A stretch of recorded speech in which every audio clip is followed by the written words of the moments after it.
Y, por favor, ahora que comencé a grabar, también me graba el chat, ¿ya? Así que, como una forma de pasar lista rápido, les pido por favor que en el chat pongan presente y también pongan su curso si es que no lo tienen colocado ya en el nombre, ¿ok?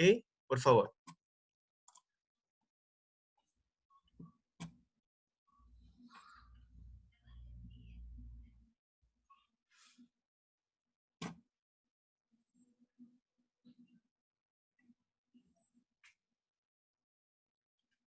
Entrando Constanza Plaza. Se demora en unir a los participantes.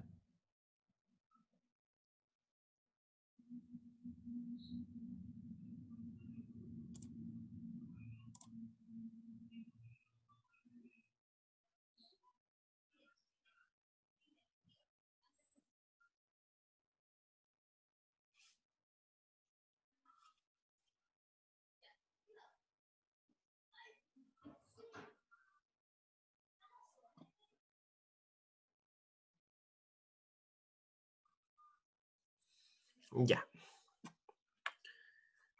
Entonces voy a compartir pantalla, chicos y chicas.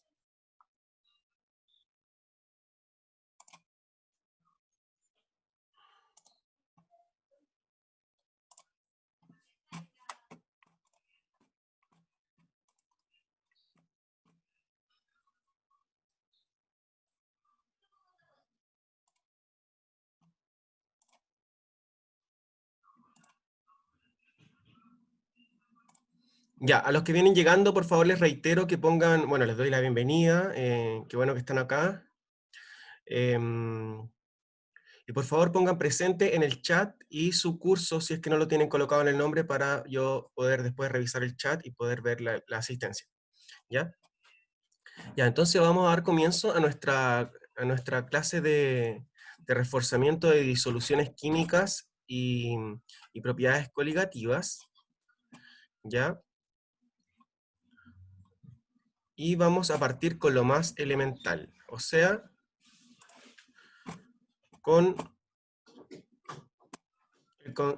vamos a revisar unos preconceptos muy breves y después vamos a partir como con la definición de disolución química. No sé por qué no me muestra el chat, ahí está.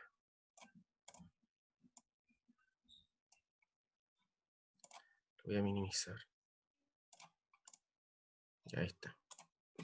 Ya, entonces, ven la pantalla, todo ok, ¿verdad? Recuerden que si tienen una duda, por favor, cuando yo termine de hablar, encienden su micrófono y me plantean sus dudas, ¿ya? O por el chat también puede ser, pero yo prefiero por voz. Ya, entonces, algo como un preconcepto para establecer bien lo que es una disolución química, ya debemos recordar que es una mezcla y que es una mezcla homogénea y una heterogénea. ¿Alguien se acuerda, por ejemplo, para poder hacer esta actividad? En esta actividad, ¿verdad? Tenemos que clasificar las muestras que nos muestran ahí entre mezcla homogénea y heterogénea. Para la mezcla A, de agua y sal, ¿será una mezcla homogénea o heterogénea, chiquillos y chiquillas? Homogénea. Homogénea, homogénea, bien, bien, gracias por participar. Que a veces uno se siente como que está haciendo un monólogo acá porque nadie participa. La idea es que haya interacción, esa es la gracia de la modalidad online. Ya, muy bien. Entonces es una mezcla homogénea la primera. Después vamos a repasar estos conceptos, pero primero estoy detectando a ver si se acuerdan ustedes. En el caso ahora de la mezcla, digo B, agua y arena, ¿será una mezcla homogénea o heterogénea? Heterogénea. Heterogénea. Heterogénea, bien. ¿Y el agua y el aceite? También es heterogénea. También También. es heterogénea.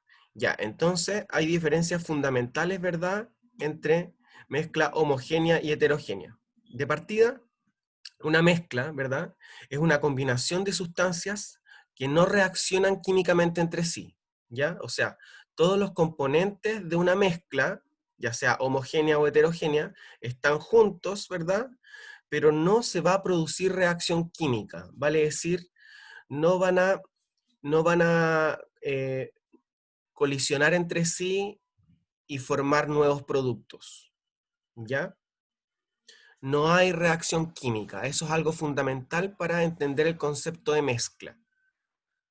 Ahora, diferenciando entre mezcla homogénea y heterogénea, en la homogénea podemos ver, como en el ejemplo A, podemos ver que no diferenciamos entre los componentes de la mezcla. No podemos ver el agua y la sal por separado, porque están uniformemente distribuidas en la mezcla homogénea, ¿se dan cuenta? Por lo tanto, en una mezcla homogénea siempre hay una fase, quiere decir que solamente se muestra como una capa, ¿ya? Pero ahora, si nos vamos a mezcla heterogénea, aquí, como bien ustedes dijeron y las reconocieron, podemos ver que podemos distinguir entre,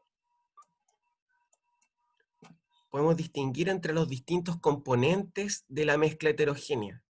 Ya en esta mezcla de agua y arena, podemos ver que la arena precipita, se ubica en el fondo, eso es más bien tierra con agua en vez de arena y agua, ¿ya? Y si se dan cuenta, el agua queda encima, ¿ya? Y algunas partículas más pequeñas de tierra quedan en suspensión en el agua, porque si se fijan no es agua, no queda cristalina el agua. Entonces ahí nos damos cuenta también haciendo observación aguda de que es más bien agua con tierra, ¿ya? Pero sin duda que es una mezcla heterogénea porque podemos ver separados los componentes, podemos distinguirlos. Y aquí vamos a una característica de las mezclas heterogéneas, que forman dos o más fases o dos o más capas. Lo mismo podemos vislumbrar acá en la mezcla heterogénea de agua y aceite. El aceite se ubica arriba y el agua abajo. ¿Ya? Muy bien. Entonces, ¿por qué hago alusión a estos conceptos? Porque ahora vamos al concepto de disolución química, y resulta que una disolución química es una mezcla homogénea, ¿ya? Es una mezcla homogénea. ¿Se dan cuenta? Una solución química siempre va a ser una mezcla homogénea, ¿ya? Eso tenerlo presente. Ahora, aquí hay algunos detalles a los cuales tenemos que hacer mención, ¿ya? Que llamamos solución, ¿verdad? Decimos a una mezcla homogénea de dos o más sustancias, ¿ya? De dos o más sustancias. Pero cuando hablamos, fíjense, pero como cuando le ponemos el prefijo di a solución, estamos refiriéndonos a una solución de dos componentes, ¿ya? Entonces, si yo hablo de solución química, puedo hablar de una mezcla homogénea de muchos componentes. A lo mejor una mezcla homogénea, imagínense, a lo mejor tiene ácido acético, a lo mejor tiene alcohol etílico, agua, y yo esa mezcla va a tener tres componentes, esa mezcla homogénea va a tener tres componentes y va a concordar con el concepto de solución química, ¿ya? Pero cuando hablo de disolución química, o sea, ese prefijo, insisto, el prefijo di que le anteponemos a la palabra solución, me está diciendo que es de dos componentes, ¿ya? Entonces, cuando yo hablo de disolución química, estoy hablando de una solución compuesta por dos componentes. Y si yo hablo de solución química, dos o más, ¿ya? Eso para ser bien estricto con el lenguaje técnico de esto, ¿ok? Entonces, una solución está formada por un solvente y un soluto. Me están hablando por chat y no me lo muestra. A ver si lo puedo ubicar por acá el chat, aquí, para verlo constantemente. Ya. Entonces, el solvente es el medio en que se dispersan los solutos. Ya, entonces, aparte de comprender que una solución es una mezcla homogénea de dos o más componentes, tenemos que entender también que siempre está formada por un solvente y un soluto. Mínimo un solvente y un soluto. ¿Ya? Y dice, el solvente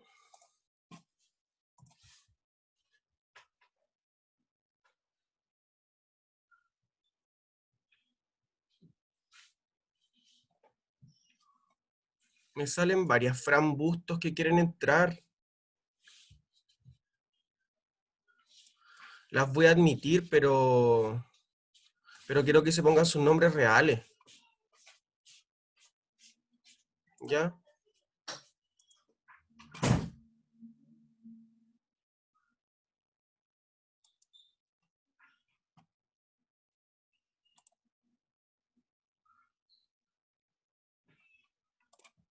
Ya, y rápidamente, por favor, a todas las personas que vienen llegando, nombre, apellido y curso en el chat y ponen presente. Si es que no lo han hecho ya, por favor. Ya que empiezan a llegar por goteo y eso me interrumpe.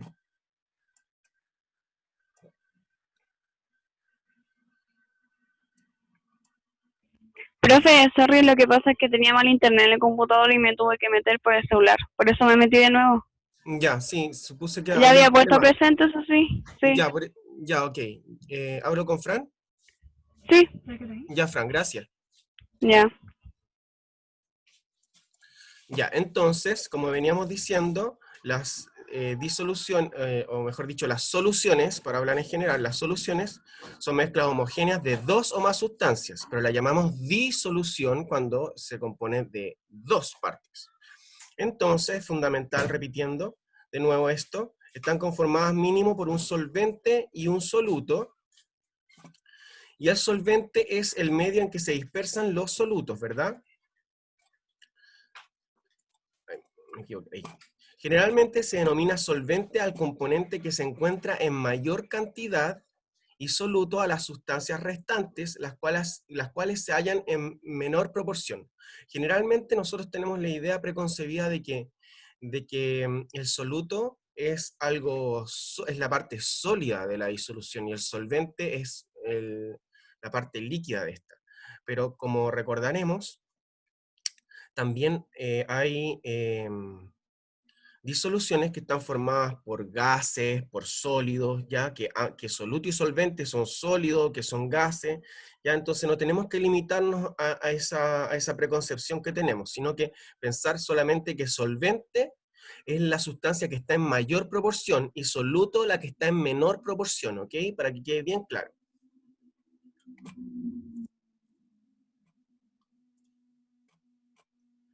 Ahí, como decíamos, por supuesto que no debe ocurrir una reacción química, porque si no, no sería mezcla y no sería solución química.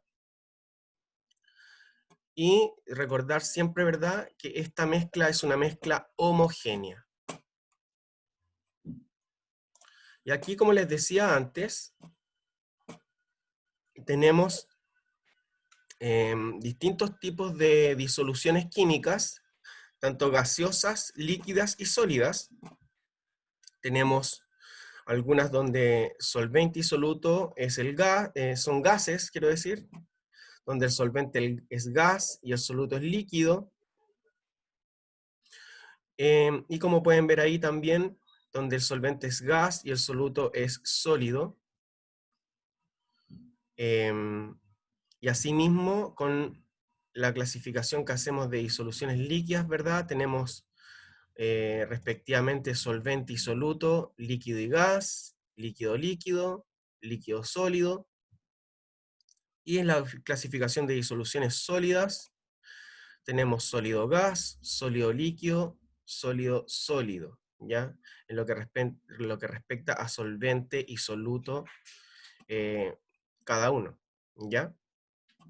Pero, insisto, en esta parte, recordar que el solvente es aquella sustancia que se encuentra en mayor proporción, y soluto la que se encuentra en menor, ¿ya?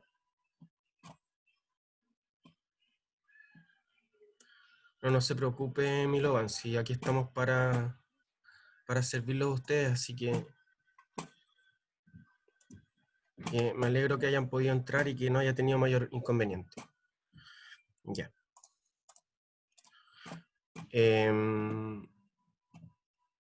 Ya, acá una mini actividad. Dice, señala el estado físico del soluto y del solvente, respectivamente, en cada uno de los siguientes casos. La persona que está levantando la mano, Eros, por favor prenda su micrófono y haga su consulta. Profe, me equivoqué, lo siento. Ah, ya, no se preocupe. Continuamos entonces. Si se fijan, acá tenemos, en el ejemplo A, tenemos vinagre, ¿ya? Donde tenemos, el vinagre es una disolución que está compuesta por ácido acético y agua, ¿ya? El café, ¿verdad? Tiene varios solutos que puede ser bueno, el café, ¿cómo se llama esto? El café, cualquier tipo de café, ¿verdad? Va a ser el soluto, ya sea molido de grano, de tarro, ¿verdad? Pero va a ser partículas sólidas, ¿verdad? De café y también seguramente azúcar, ¿ya? Eso van a ser sus solutos, y el solvente, por supuesto que agua, ¿ya? Y en el bronce es un caso bien particular, ¿verdad? Que es una disolución sólida. Miren, recuerden acá, aquí, donde muestra los ejemplos de disoluciones sólidas, ¿ya? El estaño en cobre, y a eso, al estaño en cobre, le llamamos bronce. Entonces el soluto va a ser estaño, y el solvente va a ser cobre, ¿ya? Recuerden, el soluto es el que está en menor proporción y el solvente el que está en mayor proporción. Entonces, ahora conociendo eso, vamos a ir al concepto de solubilidad, ¿ya? El concepto de solubilidad lo definimos como la capacidad de una determinada sustancia para disolverse en un solvente, ¿ya? O sea, fíjense, la capacidad de una determinada sustancia para disolverse, ¿ya? Ya vamos a ahondar más, para disolverse en un solvente. ¿Qué quiere decir disolverse? Como distribuirse por todo el solvente, ¿ya? O también lo podemos definir como la máxima cantidad de soluto que, que se puede disolver en una cantidad determinada de solvente a una temperatura específica. Ya la segunda definición que tenemos acá es un poco más técnica, pero da lo mismo, solamente que incluye a una temperatura específica. Claro, porque si yo estoy a menos 10 grados Celsius o estoy a 25 grados Celsius, va a ser diferente cómo se comportan las sustancias, ¿verdad? Entonces, ahí sería más específica esta segunda definición. Entonces, a partir de este concepto, recuerden que estamos definiendo el concepto de solubilidad. Entonces, a partir de este concepto, se pueden establecer las soluciones saturadas, ¿ya? Que alcanzan la solubilidad, las sobresaturadas, que la sobrepasan, y las insaturadas que no la alcanzan, que ya vamos a ver con un esquema que es mucho más clarificador. Entonces, comúnmente este término se utiliza para designar cualitativamente la disolución y cuantitativamente la concentración. Bueno, ahí recuerden que cualitativamente es como describir sin hacer mediciones, ¿ya? Pero cuantitativamente, de manera obligatoria, tiene datos rígidos, ya numéricos, valores, mediciones, ¿ya? Entonces, se expresa como la cantidad de gramos de soluto disueltos por cada 100 gramos de disolvente a una temperatura determinada. Y esta última definición que ponemos acá es como la más certera, la más precisa. ¿Ya? Entonces ahora, para poder entender mejor este concepto de solubilidad, vamos a ver este esquema. ¿Ya? Tenemos el disolvente por un lado y por el otro el soluto. ¿Ya? Y a medida que los mezclamos, empiezan a interactuar entre sí y se empiezan a distribuir. Recuerden que las disoluciones son mezclas homogéneas, entonces empiezan a interactuar de manera física y química, ¿verdad? Y empiezan a distribuirse uniformemente las partículas de soluto por todo el solvente. Ujú.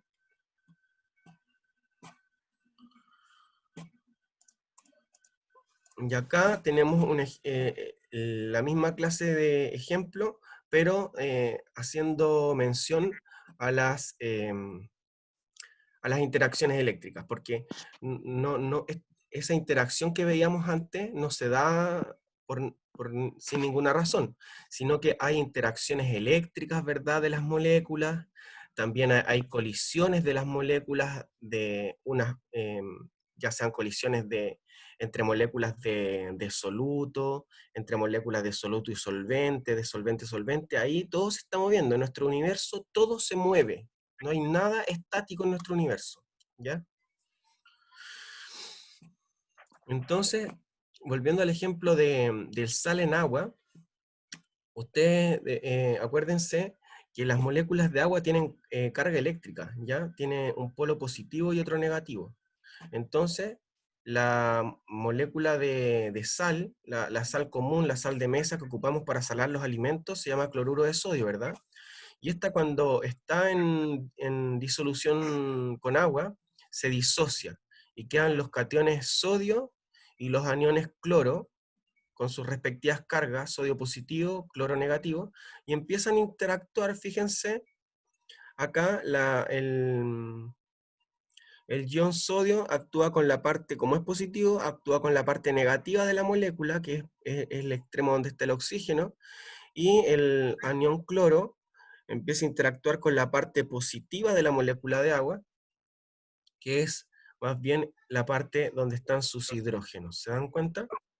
Y así se empieza a distribuir esto. Ahora pues bien, dado el concepto de solubilidad, podemos establecer, como habíamos dicho antes, 3 tipos de disolución. ¿Ya?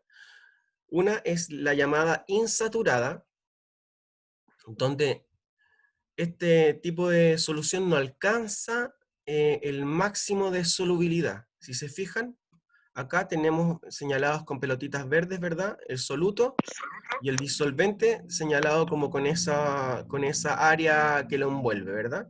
Entonces quiere decir que hay pocas moléculas de soluto en el solvente, ¿ya?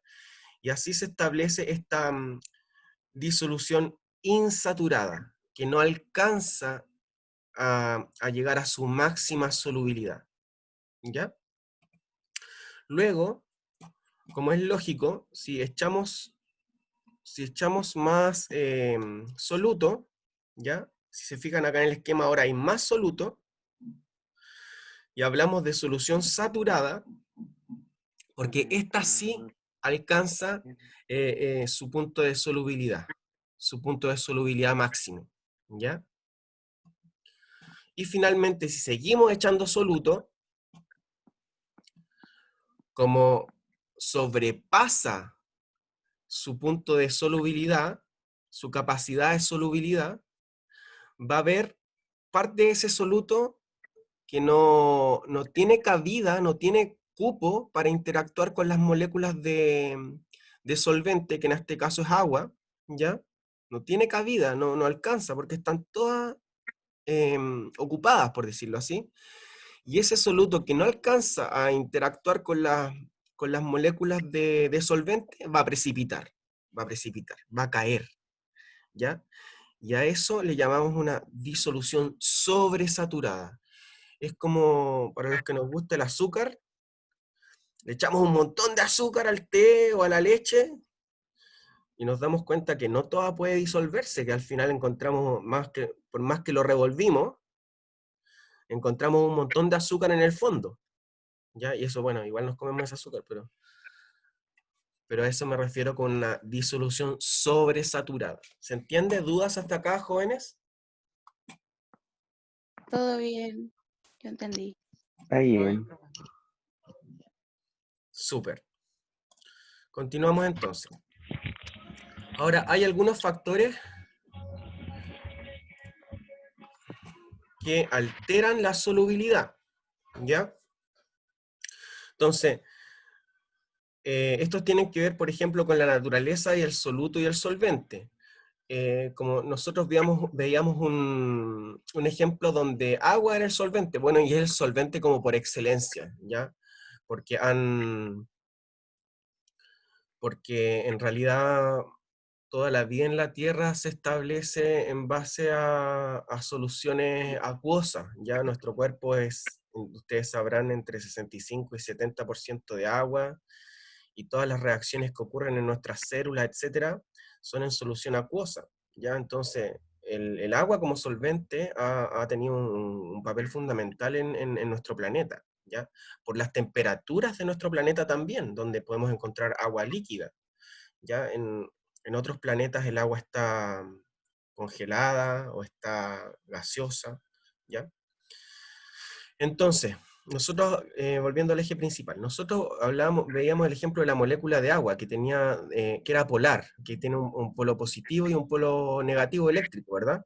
Pero no todas las moléculas tienen esas características. Hay otras moléculas de solventes que no tienen cargas eléctricas, que son llamadas apolares, ¿ya? Si son apolares, entonces no van a interactuar eléctricamente con el soluto y solamente se van a dar ahí otro tipo de interacciones, más bien como de colisiones, ¿se dan cuenta? Entonces, por eso la solubilidad va a depender de la naturaleza del soluto y el solvente. Quiere decir, de cómo son químicamente esas moléculas de soluto y solvente, ¿ya? Si yo disuelvo azúcar en agua, no va a ser lo mismo que disolver azúcar en alcohol, ¿ya? Entonces, también la temperatura juega un rol fundamental en la solubilidad. Recuerden que la temperatura aumenta la colisión de las moléculas, ¿ya? Y estas se distribuyen mucho más fácil. Es el clásico ejemplo de cuando ponemos la bolsita de té en agua caliente, las moléculas de té rápidamente abandonan la bolsa y se distribuyen por todo el agua, pero si ponemos una bolsita de té en agua fría, se demora un montón, ¿verdad? Como que no quieren, como que si no quisieran salir las moléculas de té. Es por eso, porque la temperatura, el aumento de la temperatura aumenta la energía del sistema y eso se traduce en que todas las moléculas empiezan a chocar con más fuerza y como están chocando, se distribuyen más rápido, ¿ya? También la presión es uno de los factores, dice, no afecta demasiado la solubilidad de sólidos y líquidos, sin embargo, sí es muy importante en los gases. El aumento de la presión produce un aumento de la solubilidad de los gases en los líquidos. Claro, o sea, la presión se refiere, si yo tengo un sistema cerrado donde puedo, por ejemplo, con un émbolo, así como una jeringa, como en una jeringa. En una jeringa es un clásico sistema donde yo puedo aplicar presión. Entonces, si yo tengo tapada la jeringa y yo aplico presión con el émbolo, con esa parte móvil de la jeringa, ¿ya? El aumento de presión va a aumentar la solubilidad no tanto en sólidos y líquidos, pero sí en gases, ¿ya? Estoy hablando de, por ejemplo, de gases, si yo tuviera gases en la jeringa, ¿ya? Y también, bueno, hay otros factores como la agitación y el estado de agregación que también influyen en la solubilidad. Si yo muevo mi disolución de agua con sal, yo la muevo, también eso va a favorecer la solubilidad de esta. Ya, así la mantengo quieta. Y ustedes de repente han visto en laboratorio que dejan los tubos de ensayo como en unas maquinitas que están moviéndose así. Es por eso, ¿ya? Es para aumentar el grado de solubilidad de las soluciones que están ocupando. ¿Ya? Entonces, ahora vamos a reparar un poco en la conductividad eléctrica. Ya, entonces solutos en disolución acuosa son conductoras de la electricidad. Aquellos que conducen electricidad se llaman electrolitos, ¿ya? Y sus disoluciones, por ende, reciben el nombre de disoluciones electrolíticas. Quiere decir una disolución que es capaz de transmitir una corriente eléctrica. ¿Por qué? Porque las moléculas que están ahí involucradas tienen carga eléctrica. Entonces los electrones pueden moverse de molécula en molécula. Recuerden que una corriente eléctrica es una corriente de electrones, ¿ya? Entonces, obviamente que los electrones pueden moverse, pueden saltar, de cierta manera pueden saltar, moverse de una molécula eléctrica a otra, ¿ya? De una molécula con carga eléctrica a otra molécula con carga eléctrica, ¿ya? Y así como que se conforma una corriente eléctrica. Entonces, un electrolito es una sustancia que se disocia inmediatamente en medio acuoso en partículas con cargas eléctricas llamadas iones. Entonces, el electrolito, ya, recuerden que es un soluto, ya, que es como la sal de mesa, el cloruro de sodio, que es NaCl, pero en disolución acuosa se separa en Na y Cl, y cada uno tiene su carga, ¿verdad? Entonces a eso llamamos un electrolito, a una sustancia que se disocia o se separa en medio acuoso y formando iones, o sea, moléculas con carga eléctrica. Entonces, dependiendo del grado de disociación, los electrolitos se clasifican como electrolitos fuertes o electrolitos débiles, ¿ya? Que pueden conducir en mayor o menor grado una corriente de electrones, una corriente eléctrica, ¿ya? Y después nos vamos a saltar a técnicas de separación de mezclas. Ya, acá recuerden que las disoluciones químicas son solamente, lo vamos a ver muy brevemente. Recuerden que las disoluciones químicas son solo mezclas homogéneas, ¿ya? Y no todos estos métodos son adecuados para separar disoluciones, ¿ya? Entonces, en el caso de la filtración, ¿verdad? Si yo tengo un soluto lo suficientemente grande para quedar atrapado en un filtro, por ejemplo, un papel filtro, las voy a poder separar de esta manera, ¿ya? Otro método es el tamizado, donde se pueden separar, digamos, componentes sólidos. También es como el mismo principio que el filtro, pero este filtro tiene agujeros más grandes, ¿ya? Por eso se denomina tamiz o colador, más conocido a la chilena como colador, ¿ya? Y también tenemos la destilación, y hago especial reparo en la destilación, porque en la destilación sí que yo puedo separar, digamos, distintos tipos de componentes que hay en una disolución, porque la destilación se basa en los distintos puntos de ebullición, ¿ya?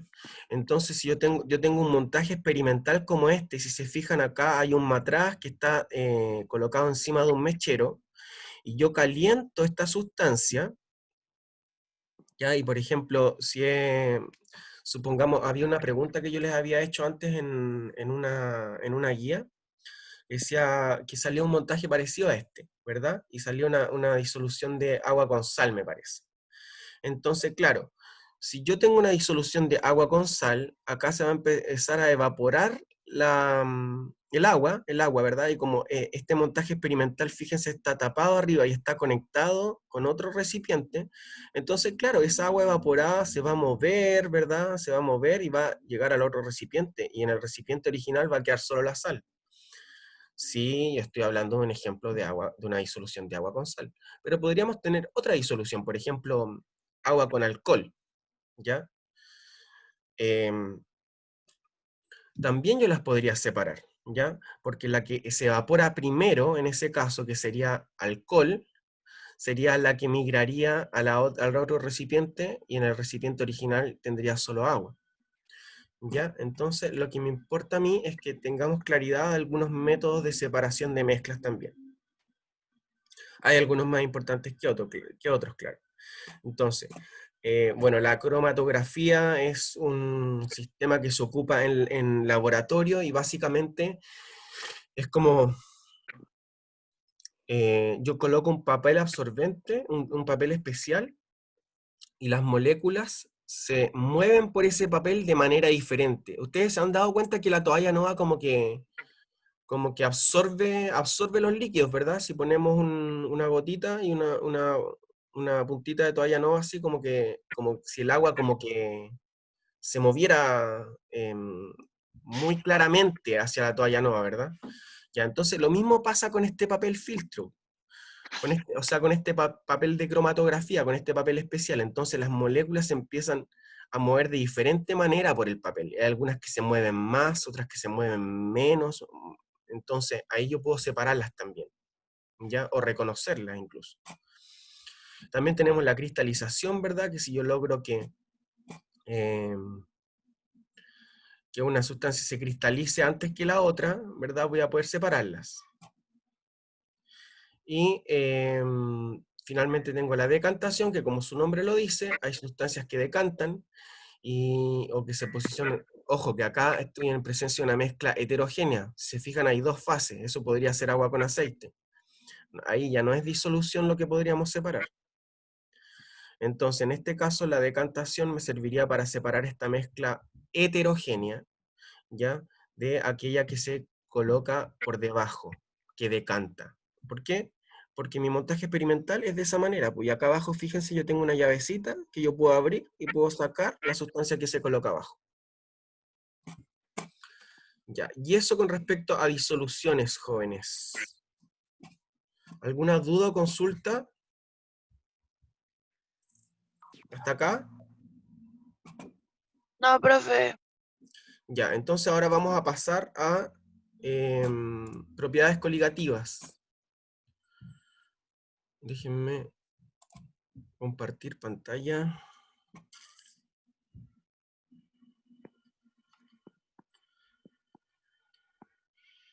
Propiedades coligativas. Ya. Entonces, aquí nos vamos a mover rápidamente por las propiedades coligativas.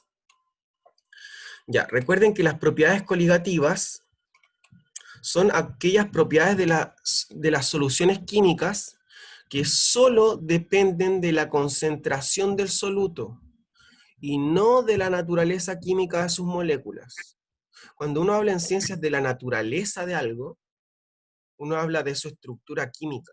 Ya uno se está haciendo mención a eso. ¿Ya?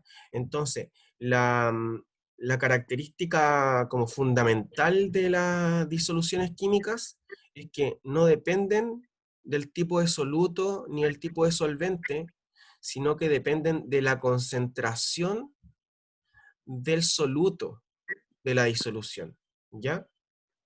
Eso es importante destacar. Bueno, ¿y cuáles son estas propiedades coligativas?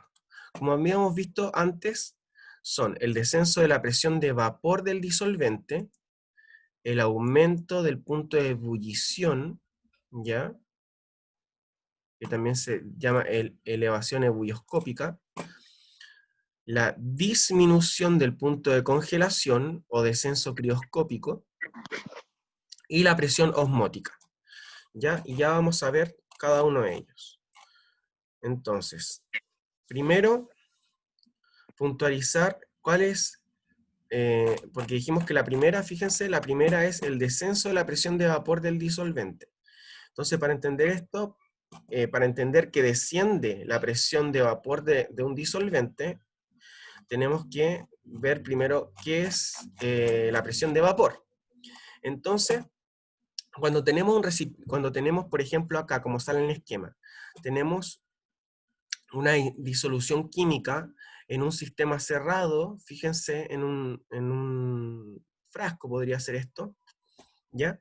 Y naturalmente, ¿verdad? Hay moléculas que van a pasar a ser parte que se van a evaporar naturalmente y van a escapar a la fase gaseosa, ¿verdad? Entonces, y hay otras moléculas que también están en fase gaseosa y van a pasar a la fase líquida. Y se va a dar un equilibrio ahí, ¿ya? Entonces, ¿a qué llamamos presión de vapor? La presión de vapor es la presión que ejercen esas moléculas que están en fase gaseosa. Es la presión que ejercen esas moléculas contra la fase líquida, ¿ya? Esa es la presión de vapor. Entonces, ahora, conociendo esto, vamos a ver el descenso de la presión de vapor. Entonces, no vamos a ponernos a leer este texto porque si no vamos a terminar, no vamos a alcanzar a ocupar el tiempo que tenemos. Entonces, lo que sucede es que si yo tengo una disolución, ¿verdad? Las moléculas de soluto van como a estorbar a las moléculas de solvente para poder escapar a la fase gaseosa. ¿Me explico? Las moléculas de solvente, porque como están entre medio, ¿verdad? Está todo el solvente y las moléculas de solvente y de soluto están todas mezcladas, ¿verdad? Ya hablamos del concepto de solubilidad. Entonces, las moléculas de solvente les va a costar escapar a la fase gaseosa, les va a costar transformarse en vapor si hay soluto entre medio, ¿ya? Porque estas moléculas de soluto van a estar obstaculizando, ¿ya? Y como hay solventes más volátiles que otros, ¿ya? Por ejemplo, una disolución de alcohol con sal, supongamos. Como el alcohol se evapora con facilidad, ya se considera un solvente volátil, va a generar una presión de vapor mayor que las mismas cantidades de una solución acuosa, ¿ya? Pero lo fundamental de esto es comprender que se produce un descenso de la presión de vapor porque el soluto obstaculiza al solvente para transformarse en vapor. Y si lo obstaculiza, se va a generar menos vapor, por lo tanto, va a haber menos vapor que presione al solvente. ¿Me explico? ¿O les hago un dibujo, chiquillos y chiquillas?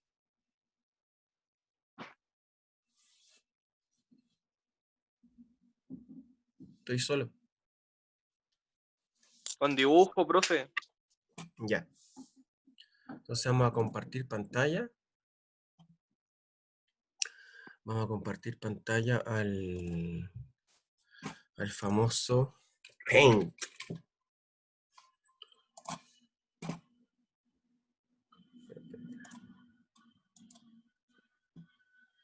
Paint. Ya. Entonces, recuerden que, bueno, acá tenemos un vaso, ¿verdad? Un sistema cerrado.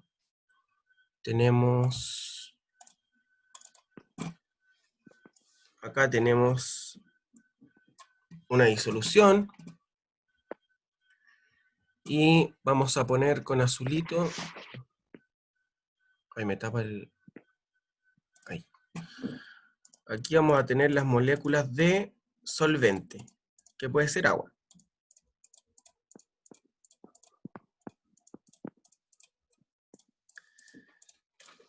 Ahí. Entonces, si yo tengo el agua sola acá, si tengo el agua sola, ¿verdad? Esto va a evaporar con mucha más facilidad.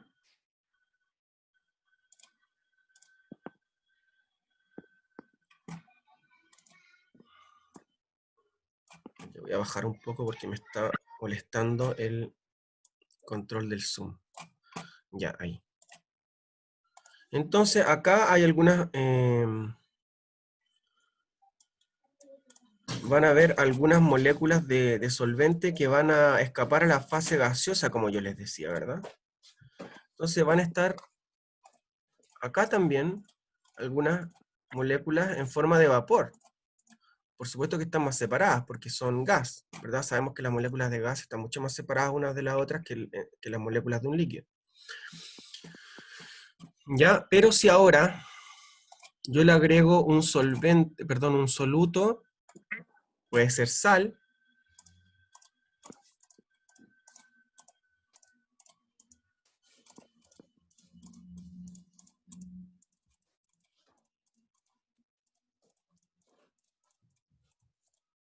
y harta sal, harta sal. Entonces, si se fijan acá, yo antes de echarle la sal, tenía ciertas moléculas, ¿verdad?, que estaban evaporadas, y que esas moléculas evaporadas ejercían cierta... Me quedó muy grande la flecha, no importa. Que ejercían cierta presión hacia abajo, ¿verdad? Eso llamábamos presión de vapor, presión de vapor. ¿Ya? Pero como ahora yo eché sal en las pelotitas rojas, ahora estas moléculas de solvente, las azules, les va a costar un poco más escapar a la fase gaseosa, les va a costar transformarse en gas. ¿Por qué? Porque están interfiriendo las moléculas de sal, las moléculas rojas están interfiriendo. Entonces, si están interfiriendo, yo voy a tener menos moléculas que van a estar en fase gaseosa, menos moléculas de vapor. Por lo tanto, la presión que había antes de las moléculas de vapor contra el líquido va a ser menor. Por eso llamamos va a ser mucho menor. Por eso decimos que una de las propiedades coligativas es el descenso de la presión de vapor. Porque en un solvente, cuando le echamos soluto, ¿verdad?, va a formarse menos vapor, por lo tanto este vapor va a presionar menos. ¿Me explico ahora? ¿Queda más claro ahora? Sí, profe. Sí, bastante más. Ya. Ya, entonces seguimos con la otra propiedad coligativa. Tenemos que, en función de la hora... Aquí. Ya, entonces... Después, aumento del punto de ebullición. ¿Ya? Entonces, otra de las propiedades coligativas es el aumento del punto de ebullición. ¿Ya? Significa que yo, al echarle soluto a un solvente, se va a demorar más en evaporarse. Es relacionado con lo que hablábamos antes. ¿Ya? Entonces, es como cuando le echamos... Si le echamos sal al agua de los tallarines, va a demorarse más en hervir porque va a necesitar más temperatura para poder ebullir, ¿ya? Si los hervimos sin echarle sal al agua, va a requerir menos temperatura y va a ebullir antes el agua, ¿ya? Por dar un ejemplo concreto. Entonces, ahora volviendo al mismo paint, ¿ya? Esta vez es muy similar a lo que decíamos antes, ¿ya? Entonces, tenemos, ahora tenemos esto mismo, pero lo estamos sometiendo a calor, ¿ya? A una fuente de energía.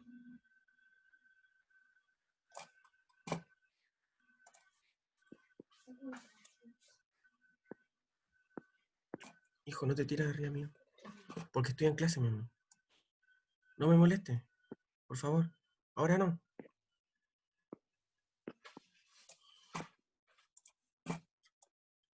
Ya.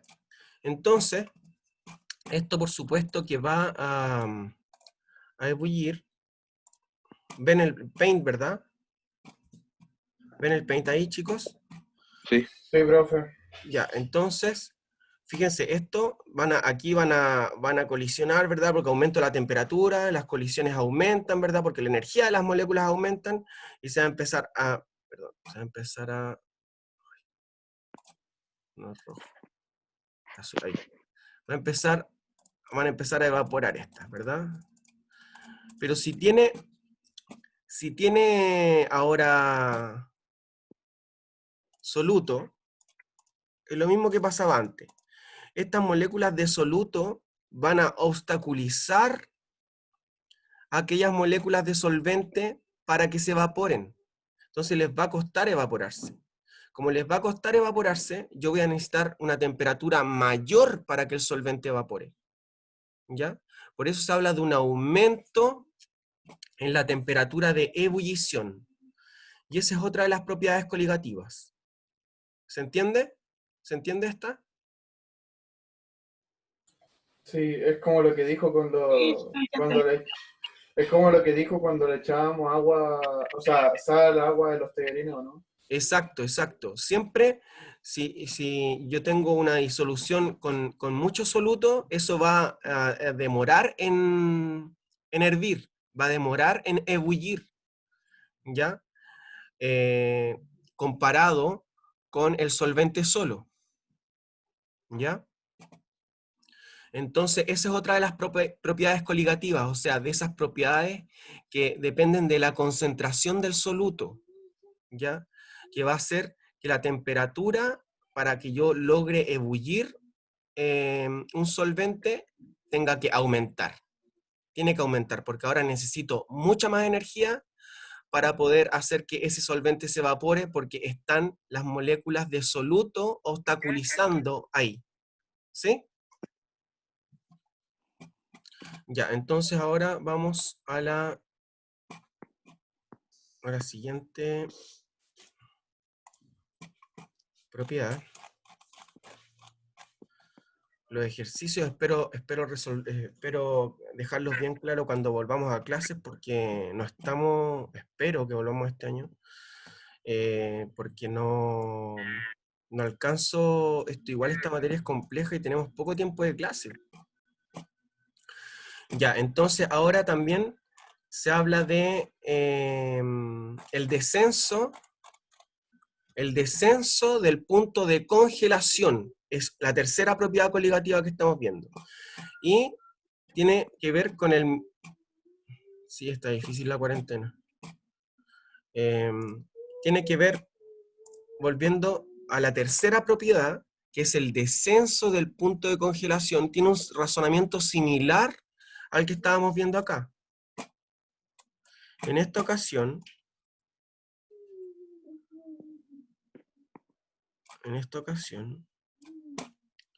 sí, en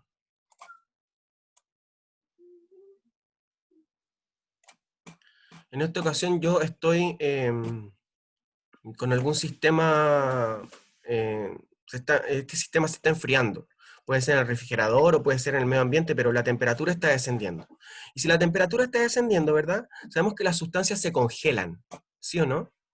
Y el agua se congela, sabemos que el agua, como es tan importante el agua, sabemos que el agua se congela a los 0 grados Celsius, ¿ya? Pero cuando le echamos soluto al agua, su punto de congelación disminuye. O sea, este mismo recipiente con con agua que tengo acá, ¿verdad? Si estuviera sola el agua, congelaría a 0 grados. Pero ahora, si yo le echo sal, por ejemplo, que son las moléculas rojas, continuando con el ejemplo, los ejemplos anteriores, el punto de congelación va a ser mucho más bajo. Ahora no va a congelar a los 0 grados, sino a que congelar puede ser que congele a los menos 5 grados o a los menos 10 grados, depende de la concentración de soluto que yo le proporcione. ¿Ya? Entonces, ¿y por qué ocurre esto? Ocurre esto porque nuevamente las moléculas de soluto van a obstaculizar, van a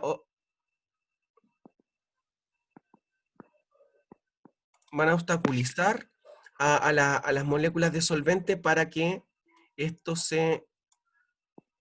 Voy a cambiar el color mejor. Ahí. Ya, porque va a obstaculizar para que esto se cristalice. ¿Ya? ¿Por qué? Porque las moléculas de soluto están entre medio. Entonces, la red cristalina que forma el agua con sus moléculas al congelarse va a estar interrumpida por estas moléculas de soluto que hay entre medio. ¿Ya? Porque, por ejemplo, dos moléculas de agua a lo mejor se están juntando, ¿verdad? Durante la congelación, pero si tiene una molécula de soluto entre medio, no van a poder juntarse bien, y así. Por eso necesitaríamos una temperatura mucho menor para que se congelara ahora una disolución con una buena cantidad de soluto. ¿Ya? ¿Se entiende, chicos y chicas? Sí, yo sí entiendo por lo menos. Sí, Creo también. que sí. Sí, se Acuérdense entiende. que estamos hablando ahora del descenso del punto de congelación. ¿Ya? Creo que sí. Creo que entiendo. Ven el esquema, ¿verdad? Sí. Sí.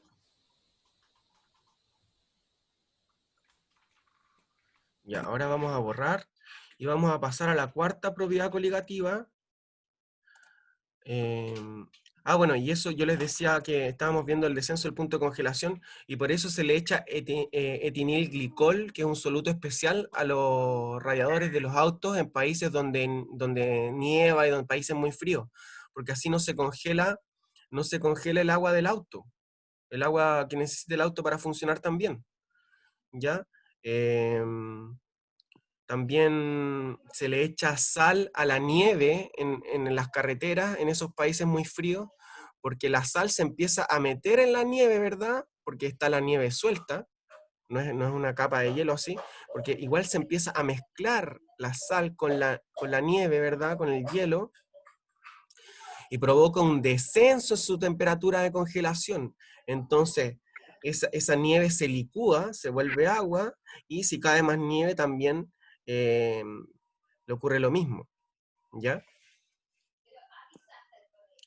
Ya, y ahora vamos a ver el asunto, la cuarta propiedad coligativa, que es la presión osmótica, ¿ya? Espérense, estamos sin tiempo. ¿Tienen otra clase ahora? ¿O no? No, Ya miren, lo que pasa, voy a hacer un montaje experimental acá, un dibujo. Ya. Ya, si tenemos acá, tenemos...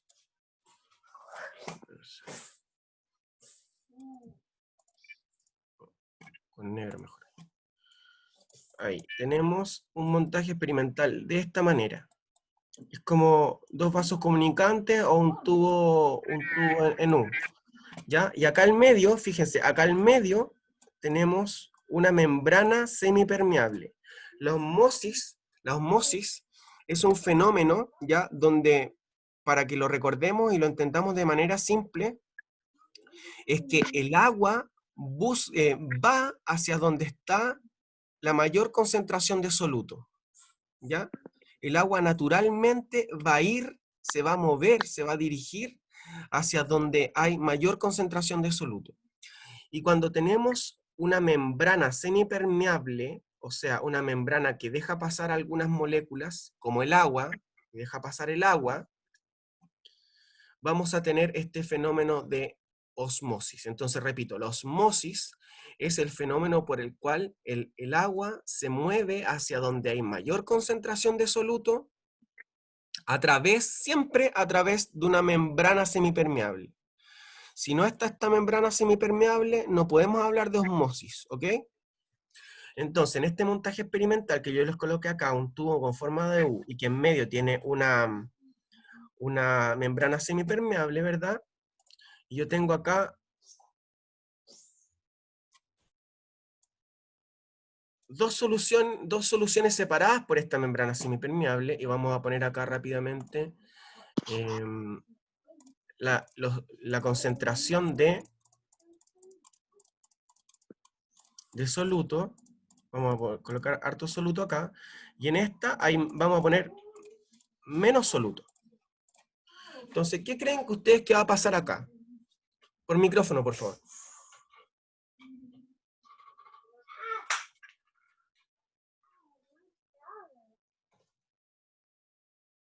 Yo les decía que el agua va hacia donde hay mayor concentración de soluto.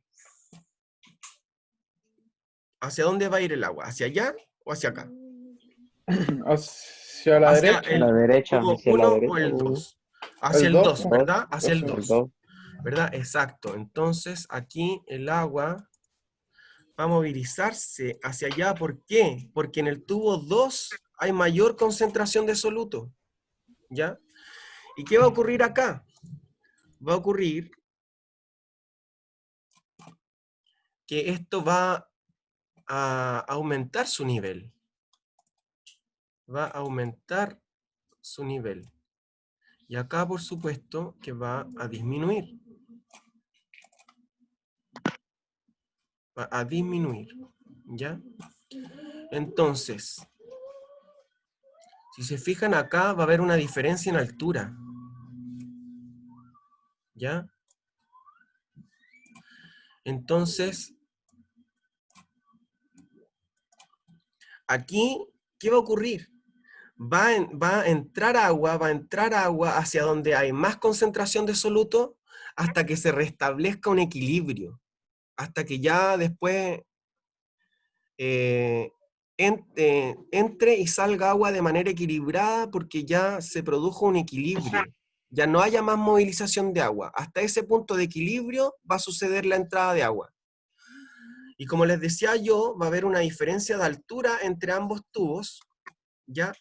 Y esta altura que se da acá va a ser una diferencia de presión, ¿ya?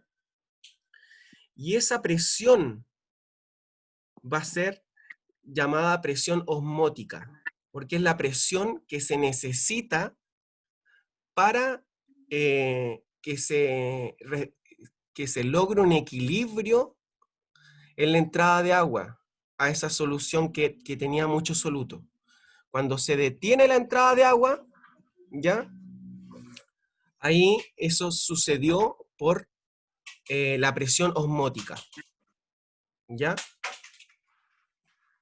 Entonces, eso con este fenómeno de presión osmótica, ¿ya? Esto sucede justamente por la concentración de soluto en una de las disoluciones que está comunicada por una membrana semipermeable, ¿ya? Y esa es la cuarta propiedad coligativa.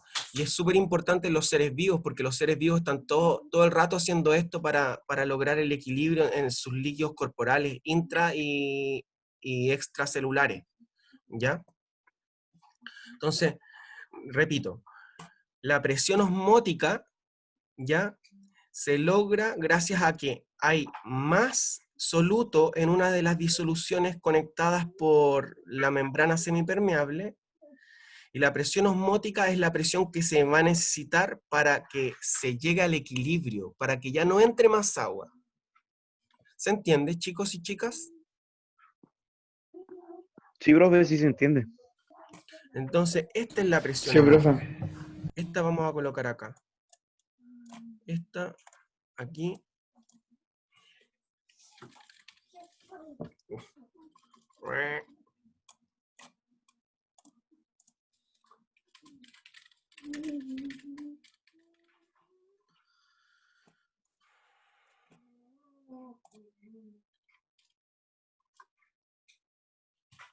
Entonces, esta que está acá, ahí, va a ser la presión osmótica, ¿ya? Esa diferencia entre las dos disoluciones, esa diferencia va a ser la presión osmótica que se necesita para lograr el equilibrio de agua entre ambas, ¿ya? Ya, chicos, si estamos justo en la hora, ya, y no sé si tienen alguna duda para ir cerrando. No, yo no. Sí se entiende igual. Ya.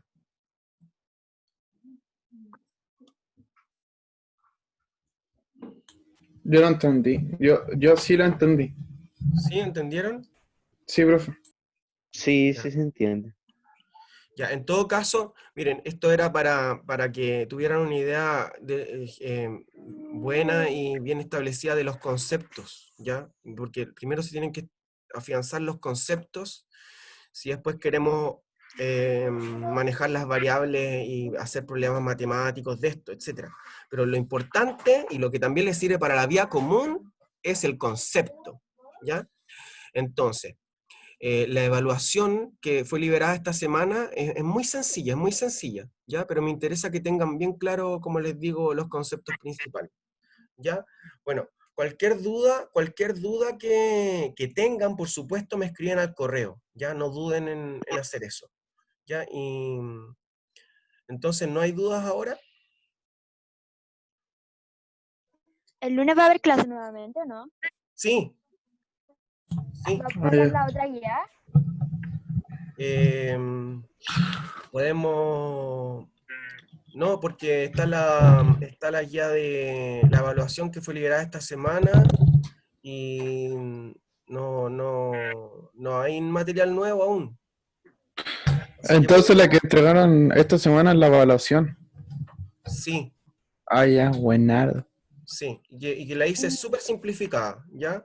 Para que sea como al callo, así que, y que no lo sobrecargue, Ok, es que tenía ¿ya? dudas, pero en la guía que Ah, yo habían lo terminé entregado ayer. antes. Perdón. Tenía dudas, pero en la guía que habían entregado antes de que mandaran las evaluaciones.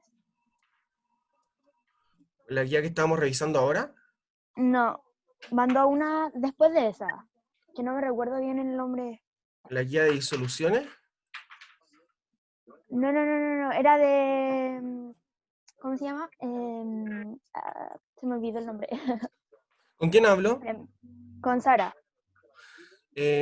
Sara, por favor, como estamos en el tiempo, por favor, plantéame tu duda por correo y si puedes me mandas la guía o me dices cuál es su título y ahí yo le contesto, ¿ya? Ya, Yo la atiendo ahí ok. personalizadamente, Ok, gracias. ¿ya? Ok, Ok. quedo atento entonces, Sara, ¿ya? Ok. Ya, entonces vamos a ir cerrando. Recuerden, insisto, cualquier duda me consultan. Ahora instalé WhatsApp en Ya, el profe. computador, así que tengo todo unificado ahí, tengo todo en mi nave y listo para atenderlos de de la manera más rápida posible. ¿Ya? Ok, Así profe. que se me cuidan mucho, que estén muy bien y recuerden, sigan tomando todas las precauciones para evitar contagio. Muy importante, ¿ya? Ya, profe. Gracias, igual Chao. cuídese.